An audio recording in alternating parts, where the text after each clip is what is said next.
رسول اللہ صلی اللہ علیہ وسلم نے فرمایا،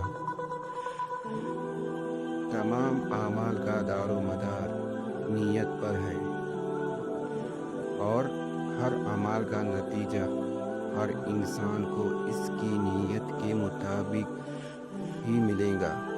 بس جس کی ہجرت دولت دنیا حاصل کرنے کے لیے ہو یا کسی عورت سے شادی کی غرض سے ہو، بس اس کی ہجرت انہی چیزوں کے لیے ہوگی جن کے حاصل کرنے کی نیت سے اس نے ہجرت کی ہے۔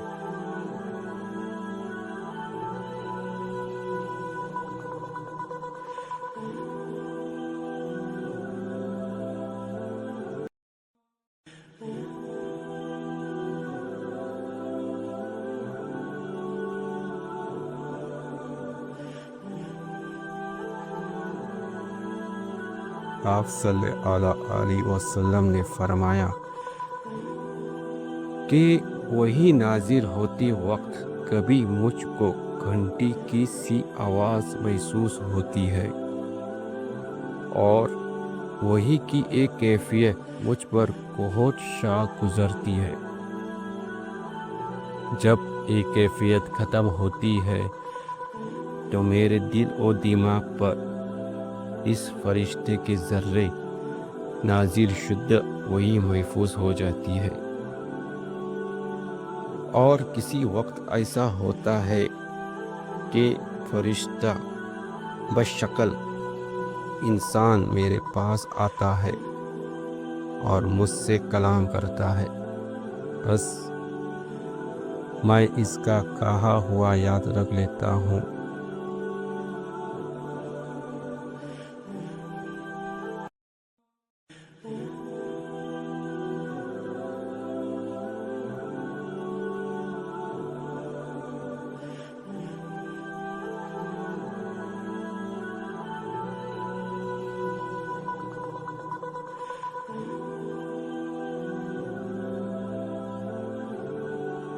حضرت صلی اللہ علیہ وسلم پر وہی کی ابتدائی دور اچھے سچے پاکیزہ خوابوں سے شروع ہوا۔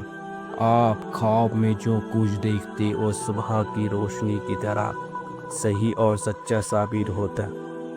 پھر من جانب قدرت آپ تنہائی پسند ہو گئے اور آپ نے غار حرا میں خلوت نشینی اختیار فرمائی، اور کئی دن اور رات وہاں مسلسل عبادت اور یاد الہی و ذکر و فکر میں مشغول رہتے۔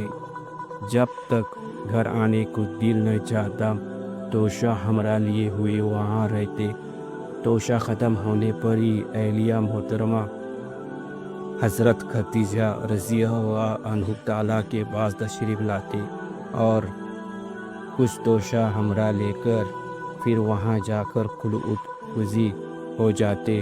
یہی طریقہ جاری رہا یہاں تک کہ آپ پر حق منکشف ہو گیا اور آپ غار حرا ہی میں قیام پذیر تھے کہ اچانک حضرت جبریل علیہ السلام آپ کے پاس حاضر ہوئے اور کہنے لگے، اے محمد پڑھو۔ آپ فرماتے ہیں کہ میں نے کہا کہ میں پڑھنا نہیں جانتا۔ آپ فرماتے ہیں کہ فرشتے نے مجھ کو پکڑ کر اتنے زور سے بھینچا کہ میری طاقت جواب دے گئی، پھر مجھے چھوڑ کر کہا کہ پڑھو۔ میں نے پھر وہی جواب دیا کہ میں پڑھا ہوا نہیں ہوں۔ اس فرشتے نے مجھ کو نہایت ہی زور سے بھینچا کہ مجھ کو سخت تکلیف محسوس ہوئی۔ پھر اس نے کہا کہ پڑھ۔ میں نے کہا کہ میں پڑھا ہوا نہیں ہوں۔ فرشتے نے تیسری بار مجھ کو پکڑا اور تیسری مرتبہ پھر مجھ کو بھینچا، پھر مجھے چھوڑ دیا اور کہنے لگا کہ پڑھو اپنے رب کی نام کی مدد سے جس نے پیدا کیا اور انسان کو خون کی پٹکی سے بنایا۔ پڑھو اور آپ کا رب بہت ہی مہربانیاں کرنے والا ہے۔ بس یہی آیتیں آپ حضرت جبریل علیہ السلام سے سن کر اس حال میں غار حرا سے واپس ہوئے کہ آپ کا دل اس انوکھے واقعے سے کانپ رہا تھا۔ آپ حضرت خدیجہ کے یہاں تشریف لائے اور فرمایا کہ مجھے کمبل اوڑھ دو۔ مجھے کمبل اوڑھ دو۔ لوگوں نے آپ کو کمبل اوڑھ دیا۔ جب آپ کا ڈر جاتا رہا تو آپ نے اپنی زوجہ محترمہ حضرت خدیجہ رضی اللہ عنہ تعالیٰ کو تفصیل کے ساتھ یہ واقعہ سنایا اور فرمانے لگے کہ مجھ کو اپنی جان کی خوف ہو گیا ہے۔ آپ کی اہلیہ محترمہ حضرت خدیجہ رضی اللہ عنہ تعالیٰ نے آپ کے ڈھارس بنائی اور کہا کہ آپ کا خیال صحیح نہیں ہے، خدا کی قسم آپ کو اللہ کبھی رسوا نہیں کرے گا۔ آپ تو اخلاق فاضلہ کے مالک ہیں، آپ تو کنبہ پرور ہے، بے کسوؤں کا بوجھ اپنے سر پر رکھ لیتے ہیں، مفلسوں کے لیے آپ کماتے ہیں، مہمان نوازی میں آپ بے مثال ہیں اور مشکل وقت میں آپ امر حق کے ساتھ دیتے ہیں۔ ایسے اوصاف حسن والا انسان یوں بے وقت ذلت و خواری کی موت نہیں پا سکتا۔ پھر مزید تسلی کے لیے حضرت خدیجہ رضی اللہ عنہ تعالیٰ آپ کو ورقہ بن نوفل کے پاس لے گئے، جو ان کے چچا زاد بھائی تھے اور زمانہ جاہلیت میں نصرانی مذہب اختیار کر چکے تھے اور عبرانی زبان کے کتاب تھے۔ چنانچہ انجیل کو بھی حسب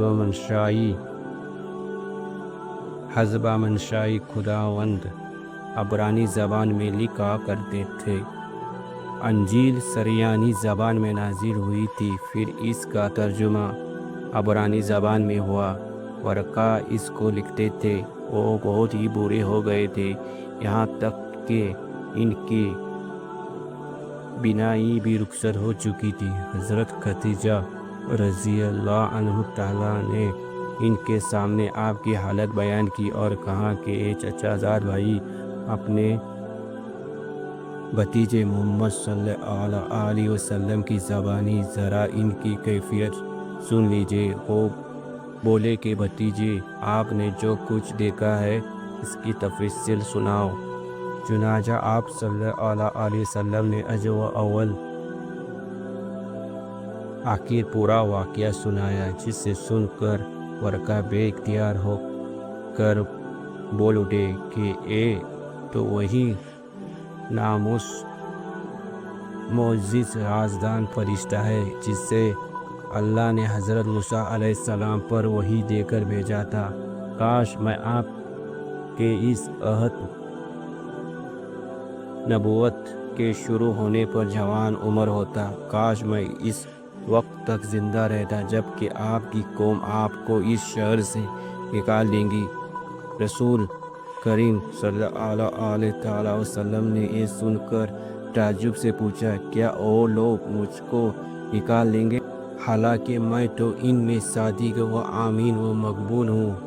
ورقہ بولا، ہاں یہ سب کچھ سچ ہے، مگر جو شخص بھی آپ کی طرح امر حق لے کر آیا، لوگ اس کے دشمن ہی ہو گئے ہیں۔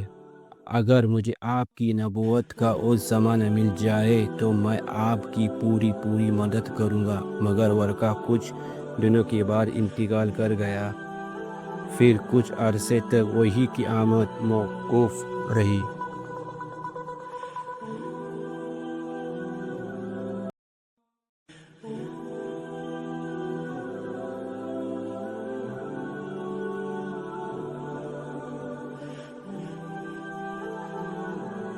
آپ صلی اللہ علیہ وسلم نے وحی کے رک جانے کے زمانے کے حالات بیان فرماتے ہوئے کہا کہ ایک روز میں چلا جا رہا تھا کہ اچانک میں نے آسمان کی طرف ایک آواز سنی اور میں نے اپنا سر آسمان کی طرف اٹھایا۔ کیا دیکھتا ہوں کہ وہی فرشتہ جو میرے پاس غار حرا میں آیا تھا، وہ آسمان و زمین کے بیچ میں ایک کرسی پر بیٹھا ہوا ہے۔ میں اس سے ڈر گیا اور گھر آنے پر میں نے پھر کمبل اوڑھنے کی خواہش ظاہر کی۔ اس وقت اللہ پاک کی طرف سے یہ آیت نازل ہوئی، اے لیاف اوڑھ کے لیٹنے والے، اٹھ کھڑا ہو اور لوگوں کو عذاب الہی سے ڈرا، اور اپنے رب کی بڑائی بیان کر، اور اپنے کپڑوں کو پاک صاف رکھ اور گندگی سے دور رہ۔ اس کے بعد وہی تیزی کے ساتھ پے در پہ آنے لگی۔ صحیح بخاری حدیث نمبر 4۔